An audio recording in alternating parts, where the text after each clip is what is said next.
বিষ্ণু বলেছেন এই আল হাইয়ুল কাইয়ুম এটা হচ্ছে ইসমে আজম। এটা কি? যে ইসমে আজম দিয়ে দোয়া করলে আল্লাহ দোয়া কবুল করে, আল্লাহর কাছে কিছু চাইলে আল্লাহ দেয়। এক সাহাবী দোয়া করতেছে ইয়া হাইয়ু ইয়া কাইয়ুম, বিশ্বনবী বলে এই সাহাবী তো ইসমে আজম দিয়ে দোয়া করতেছে। তাহলে দোয়ার সময় বলবেন ইয়া হাইয়ু ইয়া কাইয়ুম, পারবেন? বলেন ইয়া হাইয়ু ইয়া কাইয়ুম। আল্লাহর এই দুটো নাম ধরে ধরে আল্লাহরে ডাকবেন, তাইলে ওই দোয়া কবুল। পারা যাবে? বিশ্বনবী দোয়াতে বলতেন ইয়া হাইয়ু ইয়া কাইয়ুম বিরহমাতিকা আস্তাগীথ আসলিহ লি শা'নি কুল্লাহু ওয়া লা তাকিলনি ইলা নাফসি তারফাতা আইন। ও হাইয়ু ওয়া কাইয়ুম, ও শাশ্বত চিরঞ্জীব আল্লাহ, আসলিহ লি শা'নি কুল্লাহ, আমার সব কিছুকে আপনি ফিক্স করে দেন, ঠিক করে দেন। এক পলকের জন্য, এক চোখের পলকের জন্য আমার কোনো কাজ আপনি আমার উপর ছেড়ে দিয়েন না, সব কাজ আমি আপনার কাছে সুপর্দ করে দিলাম। সুবহানাল্লাহ পড়েন। তাহলে 2 নাম্বার কথা, আল্লাহ শুধু আমাদের ইলাহি নন, তিনি হচ্ছেন আল হাই, চিরঞ্জীব। তিনি হচ্ছেন আল কাইয়ুম, নিজেও স্বয়ংসম্পূর্ণ, অন্যকেও রক্ষণাবেক্ষণ করেন। আলহামদুলিল্লাহ পড়েন। মাশাআল্লাহ। কয়টা কথা গেল? আল্লাহ তিনি ছাড়া কোনো ইলাহ নাই, তিনি শাশ্বত চিরঞ্জীব, তিনি সবকিছু রক্ষণাবেক্ষণ করেন। আমরা অবাক, আল্লাহ তুমি সবকিছু রক্ষণাবেক্ষণ করো, তুমি ক্লান্ত হও না? তোমার ঘুম আসে না? আমরা যদি 8 ঘন্টা কাজ করি, আপনাদের ডিউটি কয় ঘন্টা? 12 ঘন্টা। ঘুম আসে না রাতে? সারাদিন যখন কাজ করেন বিছানায় যেয়ে পড়লেই আয় রে কি আরামের ঘুম। আল্লাহ বলে ওয়াজআলনা নাওমাকুম সুবাতা, আমি ঘুমকে বানিয়েছি তোমাদের বিশ্রামের বাহন। আলহামদুলিল্লাহ। 12 ঘন্টা কাজ করে আবার 4 ঘন্টা 5 ঘন্টা ঘুমাইলেই আবার শরীরের ভেতরে এনার্জিটা দিয়ে দেয় কে? এবার আমাদের মাথায় প্রশ্ন জাগে, আল্লাহ তুমি চিরঞ্জীব, তুমি সবকিছু রক্ষণাবেক্ষণ করো, এত কাজ তুমি করো, এত কিছু তুমি দেখো, তোমার কি ক্লান্তি আসে না? তোমার কি ঘুম আসে না? আল্লাহ তখন বলেন লা তাখুযুহু সিনাতু ওয়ালা নাওম, আমি আল্লাহর চোখে ঘুম নাই, ঘুমের আগে যে তন্দ্রা, সে তন্দ্রাটাও আমি আল্লাহর নাই। নেভার স্লিপ নর স্লাম্বার ওভারটেকস হিম, আল্লাহর ঘুম নাই, ঘুমের আগে যে তন্দ্রা আসে ওইটাও নাই।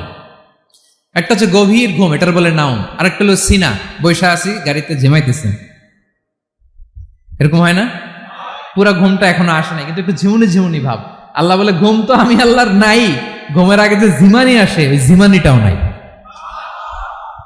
আল্লাহ ডেকে বলে গোলাম, আমি আল্লাহ যদি ঘুমাই, আমি আল্লাহ যদি তোদের মতো ঝিমাই, ভোর রাতে তুই যখন ঘুমিয়ে থাকবি তোর হার্ট হৃৎপিণ্ডটাকে সচল রাখবে কে? তোর যখন রিজিকের দরকার তখন তোর রিজিক দিবে কে? তোর দেহের মধ্যে রক্তের সঞ্চালন করবে কে? ঝর্ণা থেকে পানি নামাবে কে? আকাশ থেকে বৃষ্টি ঢালবে কে? আল্লাহ যদি ঘুমাইতো সব ভেঙে খান খান হয়ে যেত। এখন আমাদের মতো আল্লাহ যদি ঘুমায়, আমার মাঝরাতে কিছু লাগবে, আমি যাবো কার কাছে? উনি তো ঘুমাইতেছি। কথা বলেন। আমার গভীর রাতে কিছু দরকার, তখনও আমার আল্লাহর দয়ার দরকার আছে না নাই? এজন্য আল্লাহ বলেন লা তাখুযুহু সিনাতু ওয়ালা নাওম, আমি আল্লাহর চোখে ঘুম নাই, ঘুমের আগে যে তন্দ্রা আসে তন্দ্রাটাও নাই। সুবহানাল্লাহ। যখন যেটা লাগে সব দেই। আল্লাহু আকবার। কে দিবে? আল্লাহ যদি ঘুমাতো কে রক্ষণাবেক্ষণ করতো? কেউ ছিল না, কেউ নাই, ভেঙে সব খান খান হয়ে যেত, টুকরো টুকরো হয়ে যেত। আল্লাহু আকবার। এজন্য তিনি ঘুমান না। ঘুমের আগে যে তন্দ্রা আসে সেটাও তার চোখে আসে না। ঘুম এটা দুর্বলতার প্রতীক। ঘুম কি? সবাই বলেন কিসের প্রতীক? আমার আল্লাহ তো দুর্বল। হ্যাঁ, আগে অনেক শক্তি ছিল, এখন নাই।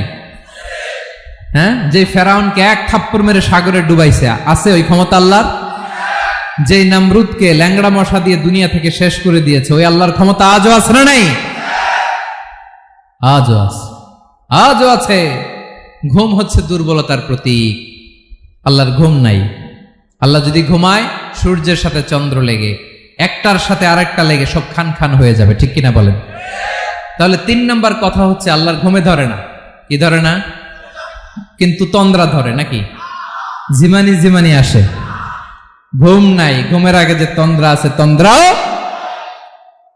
এরপরে রব্বুল আলামিন বলেন লাহু মা ফিস সামাওয়াতি ওয়া মা ফিল আরদ, আকাশে যা আছে জমিনে যা আছে সবকিছুর একক মালিকানা একজনের, তিনি কে?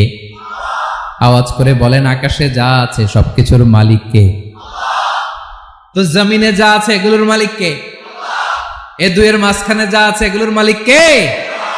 আমার মালিক কে? আপনার মালিক কে? আপনার সন্তানের মালিক কে? আপনার সম্পদের মালিক কে? সব কিছুর মালিক কে? আমরা দুনিয়ার আসল মালিক না, ক্ষণস্থায়ী মালিকানা আমাদের, ক্ষণস্থায়ী। আমার আমার আমার বলতে বলতে গলা শুকিয়ে ফেলি। যেই বাড়িতে আমার দাদা পরদাদা ছিল তারা বলতো এটা আমার বাড়ি, আমার দাদা বলতো এটা আমার বাড়ি, আমার বাবা বলছে আমার বাড়ি। এখন আমি এই বাড়িতে থাকি, আমি বলি আমার বাড়ি। আমি মারা গেলে আমার ছেলে বলবে আসলে কার বাড়ি? এই ঘরের আসল মালিক কে? সে আল্লাহ বললেন লাহু মা ফিস সামাওয়াতি ওয়া মা ফিল আরদ, আকাশে যা আছে জমিনে যা আছে এগুলোর আসল মালিকানা আল্লাহর। আমাদের কাছে সাময়িক সময়ের জন্য দিয়েছে কে? দিয়ে আল্লাহ দেখে, পরীক্ষা করে। কাউকে আল্লাহ সন্তান দিয়ে পরীক্ষা করে, কাউকে না দিয়ে, ঠিক কিনা? কাউকে ধনী বানিয়ে কাউকে গরিব বানিয়ে, ঠিক কিনা?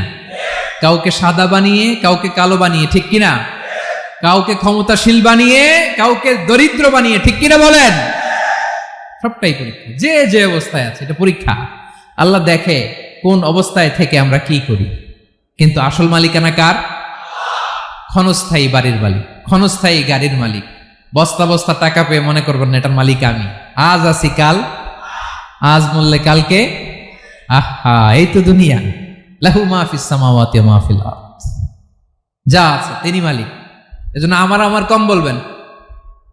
আমার আমার সব আমার, সব আমি খামো, এরকম আছে না? নাই, বলা যাবে না। আমরা আসল মালিক না। এই কিছুদিনের জন্য আছি, মুসাফিরি জিন্দিগি, সফরময় জিন্দিগি। আজ আছি কাল নাই, চলে যাব। থাকতে আসি নাই, তাই না? থেকে যাবেন একজন, তিনি কে? তাহলে আকাশ জমিন এ দুয়ের মাঝখানে যা আছে সবকিছুর একক একচ্ছত্র মালিকানা একটা সত্তার। আওয়াজ করে বলুন তিনি কে? ক্লিয়ার। 4 নম্বর কথা শেষ। আল্লাহ বলে সবকিছুর মালিক আমি। 5 নম্বর আল্লাহ বলেন মান যাল্লাযী ইয়াশফাউ ইনদাহু ইল্লা বিইذনি, কার এত ক্ষমতা, কার এত বড় সাহস আল্লাহর অনুমতি ছাড়া আল্লাহর সামনে দাঁড়িয়ে সুপারিশ করে? কার সাহস এত সুপারিশ করে? মনে করছেন বাবার দরবারে গেছেন, বাবা আপনার সুপারিশ করে জান্নাতে নিবে নাকি?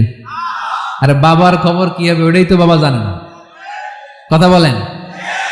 আপনি যে পীরের দরবারে যে সিজদায় পড়ে রইলেন, ওই পীরের অবস্থা কি হবে ওটার কোনো গ্যারান্টি আছে? এই সহজ হিসাবটা বুঝে না। আপনি যেই দরবারে যে মাথা ঘষেন, যেই দরবারে যে সেজদা দেন, যেই দরবারে যে মানত করেন, যেই পীরের পায়ের মধ্যে পড়ে থাকেন, ওই পীরের অবস্থা কি সেটাই তো সে জানে না, ঠিক কিনা? কেউ সুপারিশ করতে পারবে না। তবে হ্যাঁ, আল্লাহ যদি কাউকে দয়া করে অনুমতি দেয় তাহলে করতে পারবে, তাহলে পারবে। সেই কিয়ামতের দিনটা বড্ড ভয়ঙ্কর, কেউ সুপারিশ করার সাহস পাবে না। আরে আমার অবস্থা কি আমি জানি না, আমি আবার কারোর জন্য সুপারিশ করব? কথা বুঝেন নাই? আমার কি হবে আমি জানি, তা আমি আরেকজনের নিয়ে টেনশন করার সুযোগ কোথায়? ইয়া নাফসি ইয়া নাফসি, আল্লাহ আমারে বাঁচাও, আমারে বাঁচাও, আমারে বাঁচাও। কাঁদতে কাঁদতে মানুষ হয়রান হয়ে যাবে, এ নাকি আবার আরেকজনের বাঁচাবে। বিশ্বনবী বলেন, বিশ্বনবী একবার ছাগলের রান খাচ্ছিলেন। রান খেতে খেতে বিশ্বনবী বলেন আনা সাইয়্যিদুন নাসি ইয়াউমাল কিয়ামাহ, আমি কিয়ামতের দিন সর্বশ্রেষ্ঠ হব, মানুষের মধ্যে সর্বশ্রেষ্ঠ সেরা আমি বিশ্বনবী। আলহামদুলিল্লাহ পড়েন। বিশ্বনবী বলেন সেদিনটা বড্ড ভয়ঙ্কর, সেদিন কেউ কারো কোনো উপকারে আসবে না, বন্ধু বন্ধুর কাজে আসবে না, স্ত্রী স্বামীর উপকারে আসবে না, স্বামী স্ত্রীর উপকারে আসবে না, পীর সাহেব মুরিদরে বাঁচাতে পারবে না, মুরিদ পীর সাহেবরে বাঁচাতে পারবে না, নেতা কর্মীর পরিচয় দিবে না, কর্মী নেতার পরিচয় দিবে না, ভাই বোনকে চিনবে না, বোন ভাইকে চিনবে না, বাবা তার সন্তানকে চিনবে না, মেয়েকে দেখে মা দৌড়ে দৌড়ে পালাবে। বড্ড ভয়ঙ্কর দিন। বিশ্বনবী বলবেন জমিনটা এখনকার মতো থাকবে না, পুরো জমিনটা সমান হয়ে যাবে, ফ্ল্যাট। এখন তো গোল, তখন ফ্ল্যাট। সবাই এক জমিনের উপরে দাঁড়াবে, সূর্যটা মাথার কাছে চলে আসবে। সূর্যের গরমে মানুষের মাথার মগজ গলে গলে কানের ছিদ্র, নাকের ছিদ্র দিয়ে বেয়ে বেয়ে পড়বে। সবাই হয়রান, পেরেশান, ক্লান্ত শ্রান্ত। মানুষগুলো বলবে বাঁচার কোনো উপায় নাই। 50,000 বছর মানুষ এরকম দৌড়াবে, চিৎকার করবে, কাঁদবে, বাঁচার কোনো উপায় নাই। সবাই বলবে আল্লাহ যদি বিচারটা শুরু করতো, যা হবার হবে, আগে বিচার শুরু করুন। বিচারই শুরু হয় না, বিচার শুরু হইতেই 50,000 বছর। আল্লাহ, 50,000 বছর, 5,000, 15,000 না, 50,000 বছর এরকম যাবে। মানুষগুলো কাঁদতে কাঁদতে বলবে চলো আমরা আদম আলাইহিস সালামের কাছে যাই, যেন আল্লাহরে যে সুপারিশ করে, আল্লাহ আপনি বিচার শুরু করেন। কিয়ামতের ময়দানে সবাই মিলে সাইয়েদনা আদম আলাইহিস সালামের কাছে যেয়ে বলবে ইয়া আবাল বাশার ইয়া আউয়ালাল আম্বিয়া, ও আদম নবী, আপনি দুনিয়ার বুকে প্রথম নবী। আল্লাহ নিজ হাতে আপনারে 60 হাত লম্বা করে বানিয়েছেন। আপনার সম্মানে ফেরেশতাদেরকে সেজদা দিতে বলেছেন। দুনিয়ার প্রথম নবী, প্রথম মানুষ আপনি। আপনি আল্লাহরে যে সুপারিশ করেন যেন আল্লাহ বিচার শুরু করে। আদম আলাইহিস সালাম বলবেন আমি পারবো না, কারণ আল্লাহ আমাকে একটা নিষিদ্ধ গাছের কাছে যেতে নিষেধ করেছিল, আমি ভুল করে এই গাছের ফল খেয়েছি। নাফসি নাফসি, আজকে আমার কি হবে আমি জানি না, আমি বড় লজ্জিত। আমারে যদি আল্লাহ জিজ্ঞেস করে কেন খাইছিলাম, আমার কোনো উত্তর নাই। তোমারে বাঁচামো কেমনে আমি? নবীরা থার থার করে কাঁপবে সেদিন।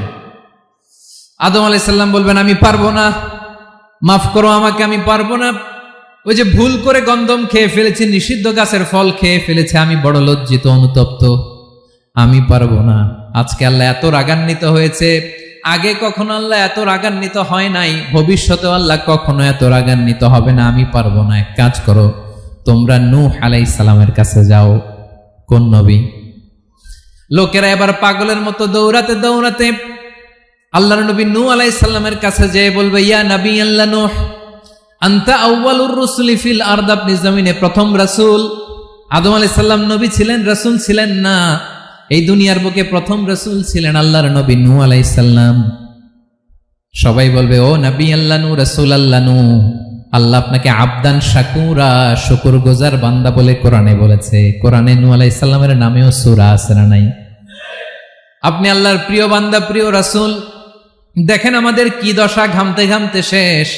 জমিনটা তামার জমিন, সূর্যটা মাথার কাছে, কি করবো আর পারি না, ঘামতে ঘামতে আর কত ঘামবো, কত দাঁড়িয়ে থাকবো।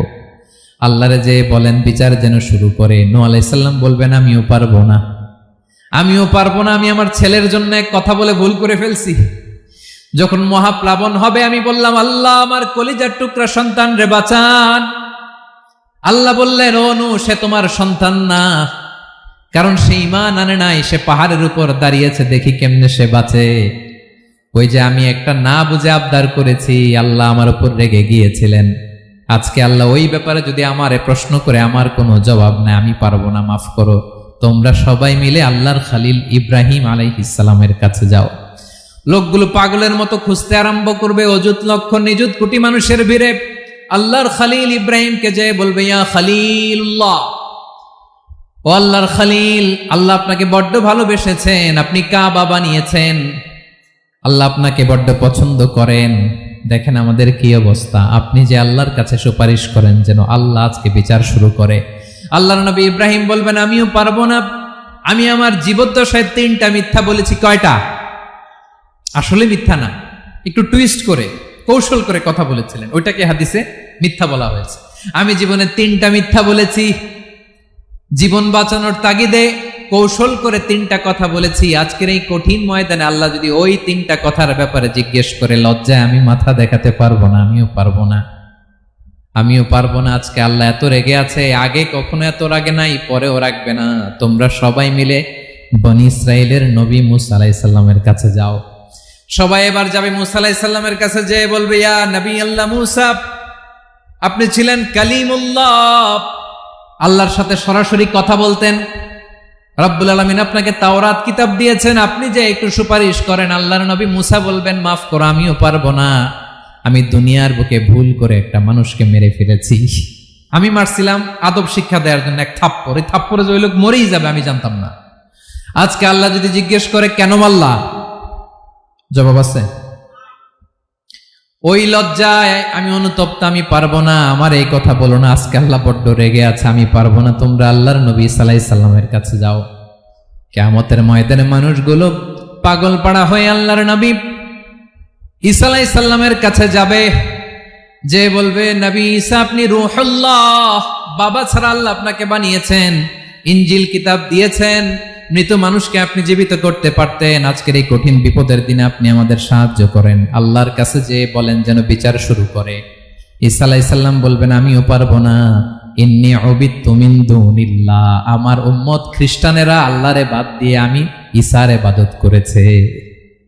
আমার মা ম্যারি আর আমাকে ডাকতো জেসাস ক্রাইস্ট, আমার ইবাদত করেছে, যদিও আমি আমার ইবাদত করতে বলি না। ঈসা আলাইহিস সালামও ইবাদত করতে বলেছেন একজনের, তিনি কে? আল্লাহর নবী ঈসা আলাইহিস সালাম বলবেন আমিও পারবো না, আজকে আল্লাহ অনেক রেগে আছে, আমি পারবো না, তবে একটা পরামর্শ দিতে পারি, একটা সাজেশন দিতে পারি। আজকের দিনে এই কঠিন মুসিবতের কালে, এই কঠিন সময়ে কেউ আল্লাহর দরবারে দাঁড়িয়ে একটা টু শব্দ করার ক্ষমতা কারো নাই, একমাত্র আখিরি জামানার পয়গাম্বর বিশ্বনবী মুহাম্মদুর রাসূলুল্লাহ ছাড়া। মানুষগুলো এবার আগুনের মধ্যে পানি দিলে যেমনি আগুন নিভে যায়, দাউ দাউ করা হৃদয়ে জ্বলন্ত আগুন তাদের ঠান্ডা হবে, কিয়ামতের ময়দানে ওই বিভীষিকাময় সময়ে মুসিবতের কালে মানুষগুলো পাগল হয়ে বিশ্বনবীকে খুঁজতে আরম্ভ করবে। সবাই মিলে বিশ্বনবীর কাছে যে বলবে ইয়া রাহমাতাল লিল আলামিন, ইয়া খাতামান নবীন, রাহমাতাল লিল আলামিন। দেখেন আমাদের কি অবস্থা, কি কঠিন বিপদে আমরা আছি, দাঁড়াতে পারি না, সূর্যের আলোতে ঘেমে হয়রান, আজকে কেউ সুপারিশ করতে পারবে না। সব নবীরা অপারগতা স্বীকার করেছে, তারা বলেছে আপনি ছাড়া কেউ নাকি আল্লাহর সামনে দাঁড়াতে পারবেন না, আপনি একটু সুপারিশ করেন। বিশ্বনবী বলবেন আসো আসো, আজকের দিনে আমি ছাড়া আল্লাহর সামনে কেউ দাঁড়াতে পারবে না। বিশ্বনবী মাকামে মাহমুদে যে আল্লাহু আকবার বলে সিজদায় লুটিয়ে পড়বেন। আল্লাহ রাব্বুল আলামিন বিশ্বনবীকে এমন কিছু চমৎকার শব্দ শিখাবেন, ওই শব্দগুলো দিয়ে আল্লাহর প্রশংসা করে বিশ্বনবী কাঁদতে আরম্ভ করবেন।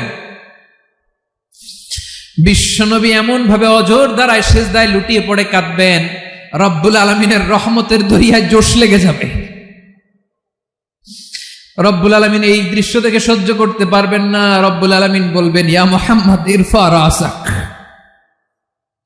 ও নবী আপনি মাথা তোলেন, মাথা তোলেন, আপনার কান্না আমি সহ্য করতে পারি না। নবী আপনি মাথা তোলেন, সাল তুতা, আজকে আপনি যা চাবেন তাই দেব। নবী আপনি সিজদা থেকে মাথা তুলেন, সাল তুতা,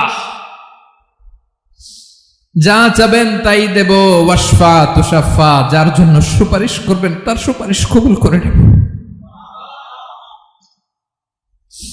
বিশ্বনবী এবার মাথা তুলবেন। যে বিভীষিকাময় সময়ে প্রত্যেক নবী বলেছেন আমি পারবো না, প্রত্যেক নবী বলেছেন নফসি নফসি, আমার কি হবে আমি জানি না, আল্লাহ আমারে বাঁচাও। প্রতিটি নবী বলবে নফসি নফসি, আল্লাহ তুমি আমারে বাঁচাও আমারে বাঁচাও। বিশ্বনবী মাথা তুলবেন, তুলে বলবেন রব্বি হাবলি উম্মতি, আল্লাহ তুমি আমার গুনাহগার উম্মতকে বাঁচাও। এই দুনিয়ার বুকে রব্বুল আলামিন সব নবীকে একটা করে দাওয়া মুস্তাজাবা দিয়েছেন, মানে যে দোয়া করলে কবুল হয়ে যায় সাথে সাথেই। দাও বিহা, দুনিয়ার সব নবীরা ওই দোয়াটা দুনিয়ায় করে ফেলেছে। সব নবীকে আল্লাহ একটা করে দোয়া দিয়েছেন, নবী দোয়া করলেই কবুল, সব নবীরা ওই দোয়া করে ফেলেছে দুনিয়াতে। বিশ্বনবী বলেন আমি করি নাই। ওয়া ইন্নী আখতাবিউ দাওয়াতি শাফাআতান লি উম্মতি ইয়াউমাল কিয়ামাহ, আমার ওই স্পেশাল দোয়াটা আমি দুনিয়ার বুকে কঠিন বিপদে পড়েও কোনোদিন করি নাই। আমি আমার স্পেশাল দোয়াটা কিয়ামতের দিন আমার গুনাহগার উম্মতকে সুপারিশের জন্য রেখে দিয়েছি। আল্লাহ বলবেন নবীর ফারাসাক, মাথা তোলেন, আর কাঁদবেন না। বিশ্বনবী মাথা তুলবেন, আল্লাহ বলবেন সাল তুতা, আপনি যা চাবেন তাই দেব। ওয়াশফা তুশাফা, সুপারিশ করেন, সুপারিশ কবুল করব। বিশ্বনবী বলবেন, আল্লাহ ওই স্পেশাল দোয়াটা দুনিয়াতে করি নাই, আজকে আমি তোমার দরবারে দাঁড়িয়ে কিয়ামতের দিন ওই দোয়াটা করছি। আল্লাহ, আমার যে উম্মতের হৃদয়ে যাররা পরিমাণ ঈমান আছে, আমার একটা উম্মতকেও তুই জাহান্নামে ঢুকাতে পারবা না। বিশ্বনবী পাগলের মতো একবার হাউজে কাউসারে যাবেন, একবার সিরাতে যাবেন, একবার পুলসিরাতের দিকে, একবার হাউজে কাউসারের দিকে পাগলের মতো দৌড়াতে থাকবেন, তার কোনো গুনাহগার উম্মত যাতে জাহান্নামে ঢুকে না যায়। সেদিন কেউ সুপারিশ করতে পারবে না বিশ্বনবী ছাড়া। এজন্য 5 নম্বর আল্লাহ বললেন, মান যাল্লাযী ইয়াশফাউ ইনদাহু ইল্লা বিইযনিহি। কার সাহস আছে, কার এত বড় বুকের পাটা কিয়ামতের কঠিন দিন আল্লাহর সামনে দাঁড়িয়ে সুপারিশ করবে? কারো ক্ষমতা নাই, কারো ক্ষমতা নাই। বিশ্বনবী সেদিন সিজদায় পড়ে উম্মতের জন্য কাঁদবেন, সবাই কাঁদবে, নফসি নফসি, আল্লাহ আমারে বাঁচাও, আল্লাহ আমারে বাঁচাও। বিশ্বনবী বলবেন, উম্মতি উম্মতি। বিশ্বনবী আমার জন্য কাঁদবেন, আপনার জন্য কাঁদবেন, আমাদের জন্য সেদিন কেঁদে কেঁদে জাহান্নামের দরজায় দাঁড়িয়ে আমাদেরকে টেনে টেনে জান্নাতে ঢুকাবেন। এজন্য এই বিশ্বনবীর ভালোবাসা যেন আমাদের হৃদয়ে ভরপুর থাকে। আমার ভাইয়েরা, প্রতি শুক্রবার বিশ্বনবীর উপরে বেশি বেশি যেন আমরা দুরূদ পড়ি। আমরা যখন বিশ্বনবীর সালাম দেই, দুরূদ পড়ি, একদল স্পেশাল ফেরেশতা আছে যারা বিশ্বনবীর দুরূদটা নিয়ে সরাসরি বিশ্বনবীর রওজায় যায়, যে বলে অমুকের বেটা অমুক আপনারে সালাম দিয়েছে। বিশ্বনবী নিজ কবরের থেকে নিজেই সালামের উত্তর দেয়।